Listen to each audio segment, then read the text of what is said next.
Your support helps us bring you programs you love. Go to wyomingpbs.org, click on Support, and become a sustaining member or an annual member. It's easy and secure. Thank you.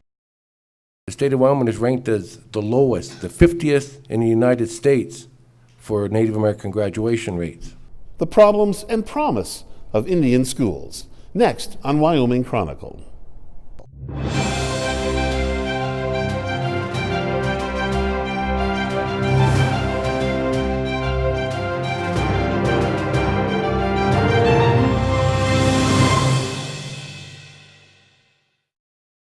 Hello, I'm Richard Ager. Welcome to Wyoming Chronicle. We are at the Wyoming Indian High School on the Wind River Reservation. The troubles facing Indian schools have drawn considerable attention in recent months at both the state and federal level. Here's a brief recap. Across the Wind River Reservation, there are signs of problems and promise. At the Arapahoe Middle School, students and teachers are continuing a long turnaround that has seen test scores dramatically increase. At Fort Washakie Middle School, student reading scores are 30 points below the state average, but the math scores only trail by 10. At Wyoming Indian High School, the combined test scores rank near the bottom of the state's 72 high schools, and yet the student athletes here rule Wyoming's basketball courts. At Wyoming's Indian schools, numbers and tests tell a story, but not the whole story. Recently, the legislature's Education and Tribal Affairs Committees met looking for solutions. But to find a solution, you must identify the problem, and that's where it can get complicated. It's the noun that the pronoun stands for. 99.8% Native American students, 82% free and reduced lunch, 80% of our students live in subsidized housing, 19% of our students are identified with a disability, and that number is going up because of the drug and alcohol use. 39% of our students live in a two-parent home, 45% students live in a single-parent home, and 16% of my students live with someone else other than their parents. Some families, some folks, there are negative attitudes towards education, some of it justifiably so, considering the history of education with Native Americans, where we've pulled their children away from them, sent them to boarding schools, punished them for speaking their native languages, those types of things. One of the biggest hurdles we're going to be having in terms of trying to improve student performance is to overcome those negative attitudes. A complicated history has made for a complicated present day. It's not only the tribal councils, but it's also the government. You know, we also have 3 governments that we work with. We have the Shoshone, the Arapahoe, and then we have the joint business councils. And then we have the state of Wyoming, and we have the federal government. Right now, the federal sequestration is having an impact all over the reservation. This last year, because of sequester, we budgeted $4.4 million, and BIE sent us 3.5. That was it. They just said, that's all we're giving you. So it's been kind of difficult. We've made some changes. We had to lay off people to be fiscally responsible. In August, 2 federal cabinet members came bearing apologies. I just want to quickly apologize. We know the desperate lack of funding in sequester has only made funding much tighter, much more difficult. Sequester is the height of dysfunction in Washington. There is no upside there. It is terrible for children, it's terrible for education, it's terrible for our country. The 2 communities hit the hardest are our Native communities and children of military families. These are children that need the best and deserve the best, who are being disproportionately hurt now, and all of our collective voices back to our friends in Washington that this is no way to improve educational outcomes. Secretary of the Interior Sally Jewell also oversees the Bureau of Indian Affairs and the Bureau of Indian Education. She says it's time for a new era of cooperation between tribes and the federal government. Indian education is not where any of us want it to be. And the Bureau of Indian Education runs schools directly, provides grants, as we do in Wyoming.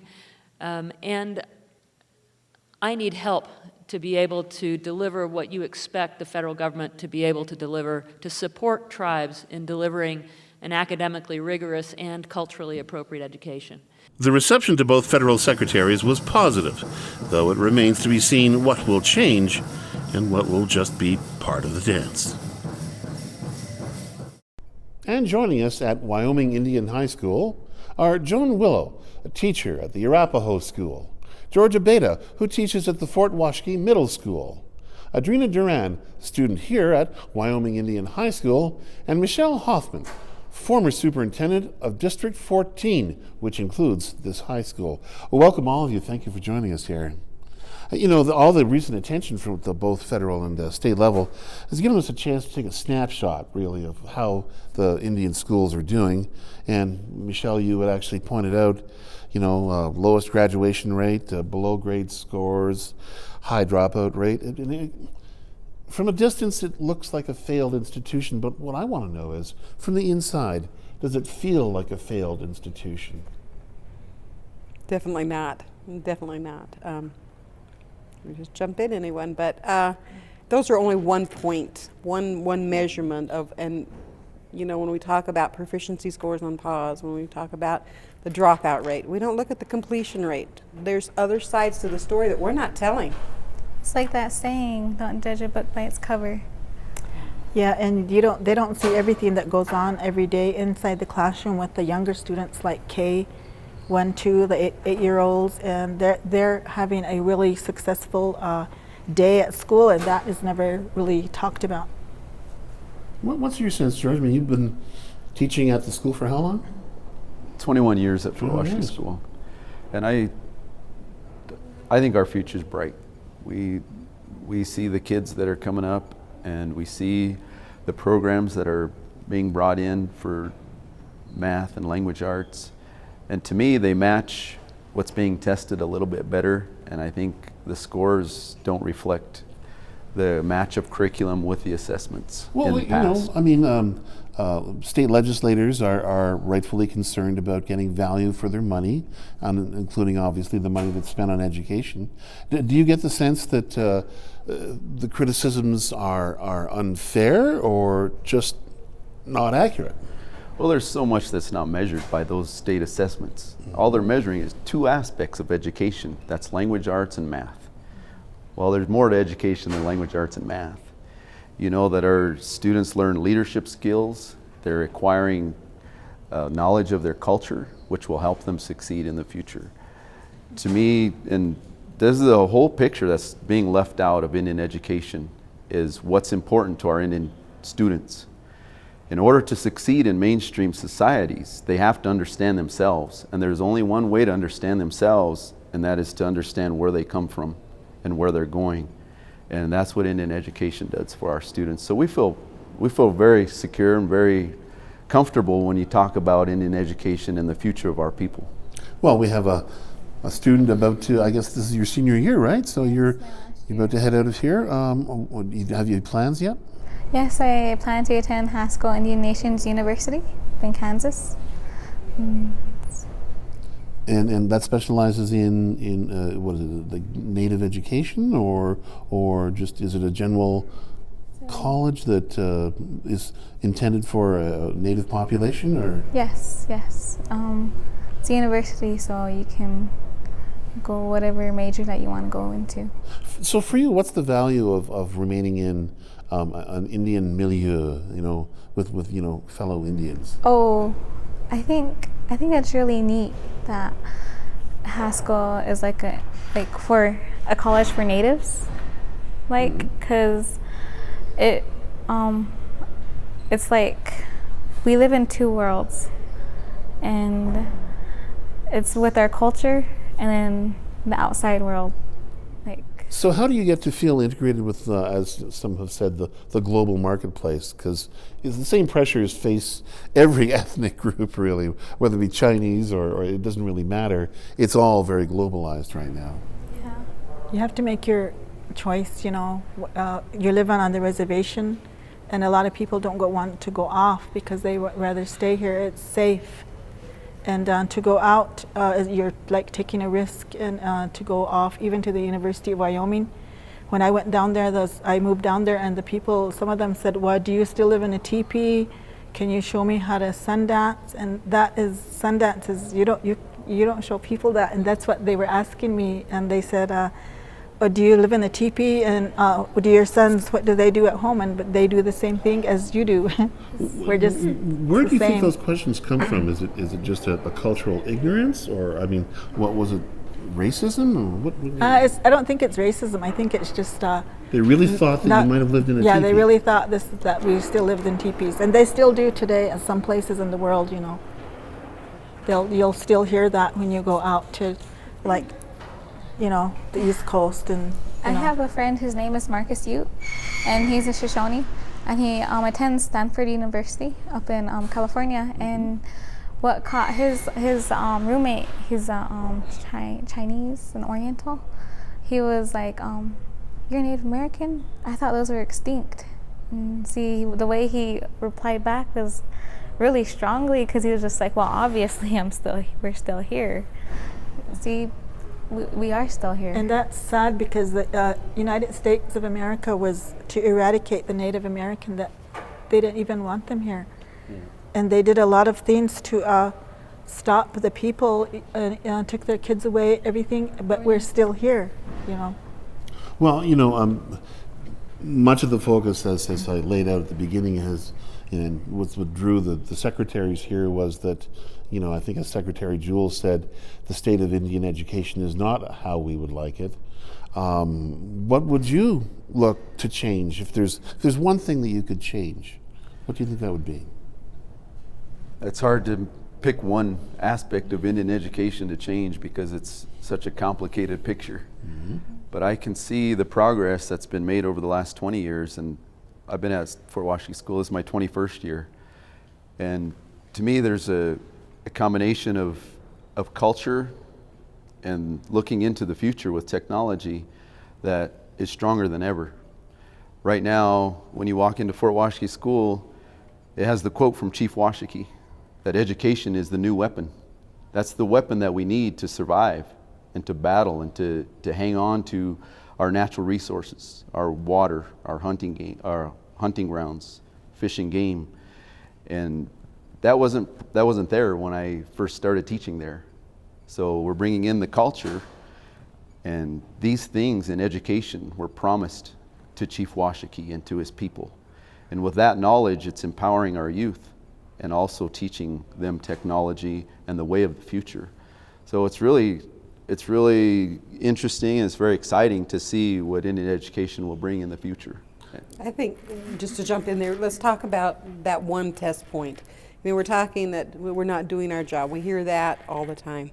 It's using a proficiency score. I know all 3 schools on the reservation right now, when we first started this state assessment, in my district, anywhere between 97 and 100% of our students were below basic. That's where we started. In every grade, at every content level that we're assessed. And it's only, like you said, math, language arts, and reading, science now. We have moved. Last year, the highest percentage that we had in the below basic was 17%. We have moved over 80% of our kids somewhere up. How many other school districts have made those kind of increases? Not very many. And we have done that on the reservation schools. We're not where we need to be. We understand that. But our education has become stronger and stronger. Our students have become stronger and stronger because of that. Well, that's what I think a lot of people question, though, is how much education itself is valued. There was during some of the testimony at the state hearings that we heard from a member of the state board saying that one problem may be that a sort of a continued resentment for historical reasons and a continued mistrust, because educators in the past had been responsible for taking the children away from their families and putting them in boarding schools and punishing them for speaking their own language. So clearly a very checkered history, and I'm wondering how much that overhangs things today. I mean, when you talk to other, students and young people, do they have this historic sense of injustice? I think it's a lot better now, because we have our Shoshone language, or we have, for our language, Wyoming Indian gives us choices of Arapaho or Shoshone, and see it's required for us to graduate from. And I think it's really neat that we get that opportunity here at Wyoming Indian. So I'm taking Shoshone language this semester. And I'm learning a lot more words as I go, but I have a grandmother who's Shoshone as well, and I want to get up to that point where I can continually talk to her in a conversation. And what really caught my eye was I went to a symposium at the University of Wyoming. His name was Daryl Kipp, and he did a presentation on immersion schools and language revitalization across Indian country. And it's really neat that the Arapaho tribe, they have immersion school. And I have an auntie, her name's Nora Willow. We went to Denver. We went over there and they showed us those little guys, and they're just like 3 to 4 or 5. They knew a lot more words than I knew, and I'm a 17-year-old here at Wyoming Indian High School. And man, I felt like, oh my gosh, that's so cool, but yet I felt Is that a point sad. of pride, do you think, that just, help bring back the language, the culture, to give it new life? Personally, I think so, because I'm 17 and they can talk more than I can. Well, I mean, you chose to attend here at the Indian High School. You could have gone to a high school in Lander, Riverton. Why did you choose this one? Well, I mean, a lot of people kind of look down upon this school, like, oh, it's called Wino High, or like, oh, it's just about alcohol. All the kids go there just to, all the kids there won't graduate. Like, lots of that degrading Wyoming Indian. But I seen it as like a native school where we can, just for us, just for us to accomplish our goals and keep striving forward. What do you think would have happened if you had gone to, let's say, Lander Valley High School? Well, for one thing, I have friends that went to school there, and like I kind of like to keep it at home, basically, and see them. I mean, I know their vocabulary is like a lot more better, but they're losing their culture. Yeah. Who is? Well, I mean, Your friends who have gone to off the reservation. yeah, like I like it here because it's tied into our culture. I mean, look around. We have cradle boards. We have all that still with us here. And that's one of the differences between boarding schools and ways schools are now, especially on the reservation. We incorporate the culture at all 3 districts. Culture, language is incorporated into the curriculum, which no one else does in the state. Kind of gives us a double kind of teaching resource guide. Well, obviously, the theme of the program is, how to make things better at the schools, and I think we need to probably acknowledge the role of the federal law known as No Child Left Behind. Mandates continual annual improvement, so a lot of Wyoming schools kind of hit the wall. How would you say the law has affected your teaching ability, or the classroom activities? The pendulum in Indian education and education in general swings back and forth between the 3 R's, reading, writing, and arithmetic, and a diverse curriculum with the vocational education. And when I started 20 years ago, I was teaching 5 or 6 different subjects. Today I teach about 2, math and reading. And that's because those are the curriculum, that's the part of the curriculum that's being assessed.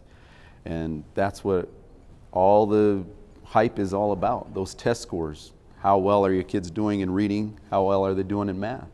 So if they're going to judge us on that basis, then that's where we focus our energy. And like Michelle said, our test scores have increased 50, 60, 70%. What other district in the state? From a very low, I mean, right. you really hit bottom. They're comparing us to non-native districts, and nowhere in the media is it being said Fort Washakie or Wyoming Indian or Arapaho has grown this much. Well, how would you say that the No Child Left Behind has hit Arapaho? I think that a lot of it has to do with, we had a reading program, and then we got this reading program called Reading Mastery, and it brought the kids up, and at the same time we had a tutor one-on-one with the kids, and that really made our scores go, because before we were always at the bottom, and then they were coming up slowly, and I think that we should continue to grow, because I believe that Native American teachers, we need more of the Native American teachers, because you know, at each school there's only like 2 or 3, and then I think that if we have more Native teachers in the classrooms, it will help the kids understand how important Native education is, because when we are done with school, where do you go? You have to go out and get a job and help your family. So I think that you know, like having Adrina and George here, and Michelle understands a lot about Native American education. Well, you know, one of the things has been the sort of the continual turnover of superintendents on the reservation. Michelle, of course, you're an exception on this one, but in terms of like having a native-born supervisor, why do we not see more of that? Because the need, I think, you would concede is really there. It's a difficult situation. A lot of times an outsider can be more accepted than someone.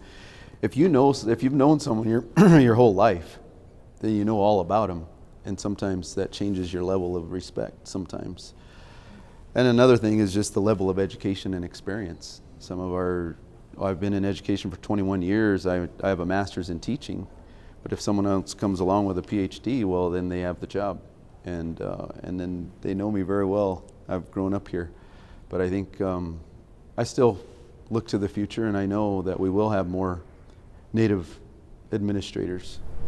And me personally, as a student, back to what Joan was talking about, we need more Native American teachers, is because we can relate to them, and it like shows us that we can go to college and get a degree. We can be a teacher. We can be a doctor. We can, like, it just like be like kind of like role models to us, you know.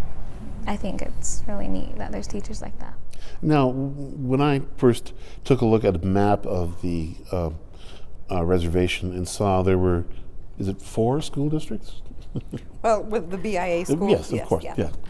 That seems like an awful lot for relatively small student population. It'd be 6 if you count Lander, Riverton, and Wind River. Well, yeah. I guess my point, though, is that do you get the sense that we're a little over-regulated or just a little too much organization or bureaucracy? No, definitely, because you're talking about distinct different communities. Okay.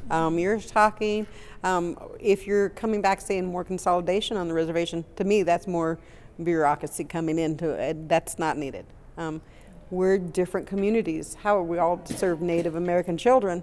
But it's like saying that Du Bois and Cheyenne are the same. It's not. No.